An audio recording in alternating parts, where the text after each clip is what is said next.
तीच मनात हसती असार ध्यानात आल्यावर तिला आठवण यायची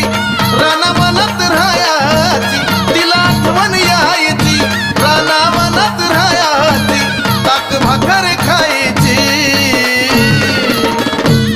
अग नजर लागली खंडोबाला बानुबाईची नजर लागली खंडोबाला बानुबाई